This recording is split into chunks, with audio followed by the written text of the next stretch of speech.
Os primeiros 100 mil investidos e o primeiro milhão são marcos muito importantes que a grande maioria dos investidores tem como objetivo. Eu lembro até hoje quando eu cheguei nos primeiros 100 mil a primeira vez, já tem vídeo aqui no canal falando dessa trajetória do 0 aos 100 mil. Estou agora em busca do primeiro milhão e quando você conversa com algum investidor que já chegou lá, ele lembra exatamente do dia, como que foi, o que ele fez para comemorar, e isso é um marco muito importante nos investimentos que quando a gente começa, a gente coloca esse objetivo, a gente vai seguindo esse objetivo, perseguindo essa meta e ao longo do caminho a gente vai aprendendo, vai cometendo erros, cometendo acertos e nesse vídeo eu vou falar para vocês do que eu fiz, da minha trajetória até o momento e o que eu pretendo fazer até atingir o primeiro milhão. E para você que não me conhece, eu sou o Teles do canal Teles Invest, o lugar onde você aprende conteúdo de valor sobre finanças e investimentos com foco na construção de patrimônio. E como vocês já sabem, toda terça-feira a gente tem um encontro marcado aqui às 18 horas. Então já se inscreve no canal, deixa seu like, ativa o sininho das notificações que toda terça-feira a gente está entregando conteúdo aqui para vocês.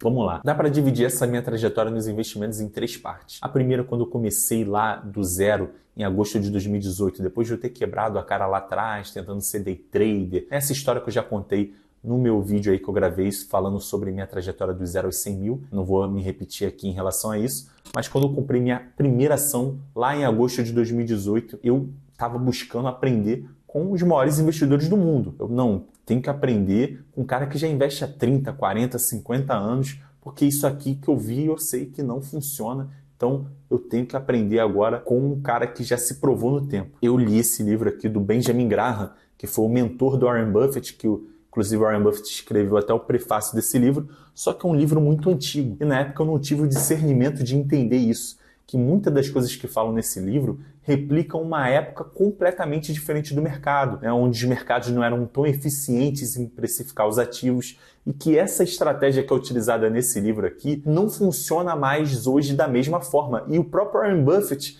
não investe mais dessa forma como ele investia no passado. O próprio Charlie Munger, que morreu recentemente com 99 anos, que era o sócio do Warren Buffett, mostrou para o Warren Buffett que a forma como ele investia já estava antiquada e o próprio Warren Buffett foi fazendo mudanças na forma dele de investir. E eu, na época, não tive esse discernimento. Então, eu meio que fazia swing trade, que é você comprar uma empresa e vender ela mais à frente. E eu fazia isso porque eu buscava empresas que estavam negociando a múltiplos baixos, né? PL baixo, P sobre VP baixo. Eu buscava empresas que negociavam a múltiplos baixos, pagando dividendos também, né? Porque geralmente dividendo também é uma métrica de preço. Uma empresa não vai ter como uma empresa estar pagando 10% de dividendo e estar com um PL de 30%, né? É impossível. Então, obviamente, se a empresa está pagando um dividendo muito alto, é porque ela também está negociando a múltiplo baixo.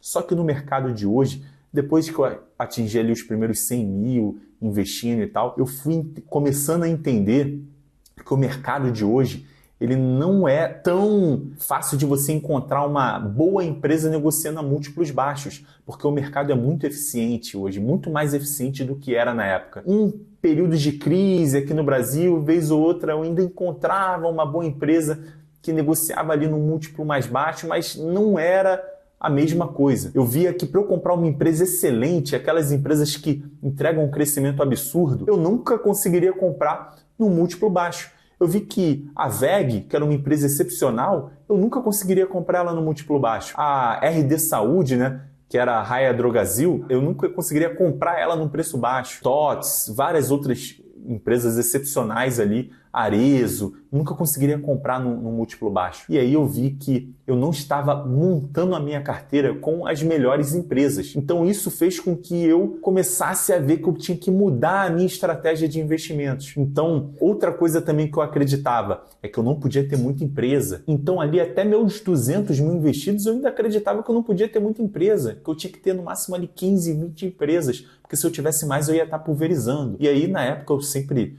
gostei de me rodear de pessoas que investiam também, né? Então tinha muitos amigos ali que investiam e a gente sempre conversava sobre o mercado, aprendendo coisas, trocando experiências. E um amigo meu me fez esse questionamento, mas isso não faz sentido nem matematicamente, porque se você tem 15 empresas ou 20 empresas que seja, ou até 50 empresas que seja. Se você coloca uma empresa a mais na tua carteira e essa empresa cresce mais do que a média da sua carteira, não tem como você estar pulverizando, você está aumentando o retorno. Então você só estaria pulverizando a sua carteira se você estivesse colocando uma empresa que cresce menos do que a média da tua carteira. Então, a quantidade de ativos que você tem na tua carteira não vai fazer você pulverizar a sua carteira. A não ser que você coloque uma empresa que cresça menos. Aí sim você vai estar pulverizando, porque você vai estar diversificando por diversificar. Agora, se você diversifica colocando empresas que crescem mais que a média da tua carteira, você está aumentando o seu retorno. E eu, caramba, comecei a pensar sobre isso e tal, e vi que realmente fazia sentido, né? Então, a gente vai aprendendo também com outras pessoas que investem. É bom a gente estar ali com um grupo de pessoas que investem, fazer um grupo ali com seus amigos que estão investindo, que estão estudando. Aí um vai tirando dúvida do outro, aprendendo. Isso também é uma coisa que acrescentou bastante para que eu mudasse certas coisas, fosse aprimorando ali meu método. Então, eu fui sendo moldado ali ao longo do tempo e a minha carteira foi mudando também bastante. Porque na época eu tinha muita empresa pagadora de dividendo, depois eu vi que não fazia sentido escolher uma empresa só por causa do dividendo, que o dividendo não fazia diferença, que o dividendo nada mais é do que a empresa tirar uma parte do dinheiro do caixa dela e te pagar. E aí esse valor do dividendo é descontado do preço da ação, descontado do caixa da empresa. E eu prefiro muito mais investir numa empresa que, em vez de pagar dividendo para mim, ela vai reinvestir no próprio negócio porque ela tem muitas alavancas de crescimento para conseguir entregar um crescimento muito maior. E a empresa que paga dividendo é uma empresa que já atingiu certa maturidade, que não tem muitas linhas de crescimento, porque senão ela não pagaria dividendo para você, ela iria reinvestir no próprio negócio. Então eu percebi isso também ao longo do tempo e fui mudando minha forma de investir. Fui buscando empresas que eu já não ficava mais olhando preço sobre o lucro, que eu não ficava mais olhando preço sobre o valor patrimonial, eu não ficava olhando isso. Eu olhava o histórico da empresa, olhava vantagens competitivas, setor que a empresa estava posicionada, se era líder do segmento, eu entendia o negócio, olhava o histórico de crescimento, quanto tempo que essa empresa fez IPO, não podia ser uma empresa de IPO recente, olhava ali pelo menos 10 anos ali, a empresa está 10 anos crescendo lucro, crescendo resultado, é uma empresa consolidada. E aí eu colocava essa empresa para dentro da carteira, porque você não vai encher a sua carteira de empresas duvidosas, você vai ter um critério, né? E ao longo do tempo que eu fui investindo e fui me tornando mais experiente, eu fui colocando certos critérios novos e tirando critérios antigos que eu já achava que não fazia diferença. Então, ao longo do tempo que eu fui investindo, eu fui mudando cada vez mais e aprendendo coisas novas. E isso faz parte. Hoje eu sou um investidor. Hoje, no momento que eu gravo esse vídeo, eu tenho 337 mil investidos e quando eu tinha 250 mil, eu pensava de uma outra forma. Quando eu tinha 100 mil, eu pensava de uma outra forma. E ao longo do tempo a gente vai aprendendo, vai melhorando. E hoje a minha ideia, que é o que eu vou seguir fazendo até atingir o primeiro milhão, que é a minha próxima meta, né? Chegar ali no primeiro milhão. O que eu decidi fazer? Depois de tantas mudanças, de aprender coisas novas, de trocar alguns ativos da minha carteira, vender, hoje o que eu cheguei na conclusão, depois de 6 anos investindo, depois que eu cheguei na conclusão que é o caminho certo, é eu montar uma carteira diversificada, colocar um percentual de 2% em cada ativo que eu invisto, porque já teve períodos também onde uma empresa eu comprava 1% da carteira, outra empresa eu comprava 5% da carteira, e aí aquela que eu colocava 1% da carteira eu falava, essa aqui é a mais arriscada, então eu vou botar 1%. Hoje em dia eu não faço mais isso. Existem empresas grandes e empresas menores na minha carteira, mas eu não considero necessariamente uma mais arriscada do que a outra. Eu coloco o mesmo percentual para todas. Todas eu coloco 2%. E isso cabe dentro do meu método, que foi a forma como eu decidi selecionar empresas da minha carteira. Então, eu não vou selecionar uma empresa que não está crescendo, que não está dando lucro. Eu não vou selecionar esse tipo de empresa. Eu vou selecionar empresas com características específicas que eu não considero uma empresa arriscada, vamos dizer assim. Então, eu seleciono esse tipo de empresa, eu dou o mesmo peso para todas as empresas da minha carteira, todas 2%, e a minha carteira é distribuída em 80% ações e 20% renda fixa.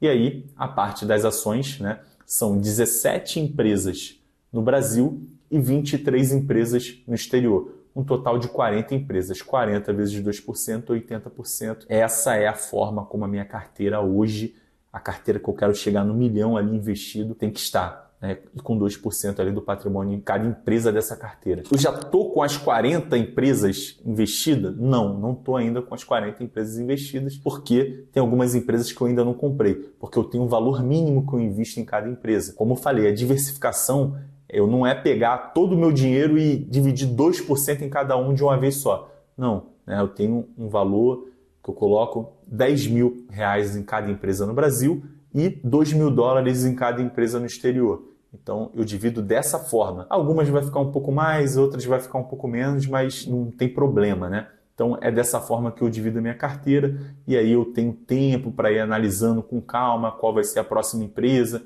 Aí eu vou lá, compro, tenho meu caixa ali na renda fixa. Então, é dessa forma que eu faço a distribuição. É bem importante a gente entender o método, né, de outras pessoas, o que outras pessoas fazem para investir, e aí você vai vendo coisas que fazem sentido para você, coisas que não fazem sentido para você, que às vezes a gente se fecha de uma forma onde a gente acha que já sabe, acha que entende o que a gente está fazendo, porque eu quando cheguei ali nos meus primeiros 100 mil investidos e tal, e eu já estava tendo resultado, eu me incomodei porque eu via que tinha certas empresas que eram muito boas, mas dentro do meu método, a empresa não podia estar na minha carteira. Então, se questiona sobre isso. Tipo, tem essa empresa aqui que é excepcional. Quem investiu nessa empresa 1 ano atrás, está muito bem. Quem investiu 5 anos atrás está muito bem. 10 anos atrás está muito bem. Por que no meu método eu não posso comprar essa empresa? Tem alguma coisa estranha, né? Tem alguma coisa estranha. Então, isso foi uma coisa também que me fez questionar. Então é importante a gente questionar, é importante a gente aprender, é importante a gente se juntar com pessoas que estão no mesmo objetivo que a gente, que isso faz com que a gente aprenda coisa nova, que a gente debata, que a gente aprenda coisas sobre método de outras pessoas, a gente possa ajudar outras pessoas e também ser ajudado, né? Porque pessoas sempre vão aprender coisas por perspectivas diferentes, tirar diferentes conclusões e tudo isso é enriquecedor, né? Esse bate-papo, esse debate é enriquecedor e eu sempre aprendi mais conversando com pessoas que até discordam de mim em muitas coisas. E eu acho que para você chegar num patamar muito alto é muito difícil você chegar sozinho. É bom você se unir com pessoas que também estão naquele mesmo propósito, que as pessoas vão se ajudando e aprendendo juntas. Então, eu acho que desse vídeo do Rumo ao Milhão, eu acho que a lição mais importante é essa. Você buscar pessoas que têm o mesmo propósito que o seu e aprender com elas, você ir junto com essas pessoas, eu acho que vai fazer com que você chegue mais longe. E lá, esse Rumo ao Milhão, eu posto todo mês no Instagram o resultado da minha carteira mensal, né? O primeiro pregão ali do mês, né? Então, geralmente, quando termina o último pregão do mês, eu já coloco ali o resultado da carteira, quanto que está investido lá, para que eu possa ter ali registrado, né? O quanto que eu fechei cada mês até chegar ali no primeiro milhão, que é o objetivo. Então, acompanha lá no Instagram, teles.holder, que lá eu estou postando todos os meses ali o resultado da minha carteira. Desde quando comecei do zero, lá em agosto de 2018, até hoje, eu venho postando ali mensalmente o resultado da carteira do Rumo ao Milhão. Acompanha lá. Dúvidas nos comentários, um abraço e até a próxima.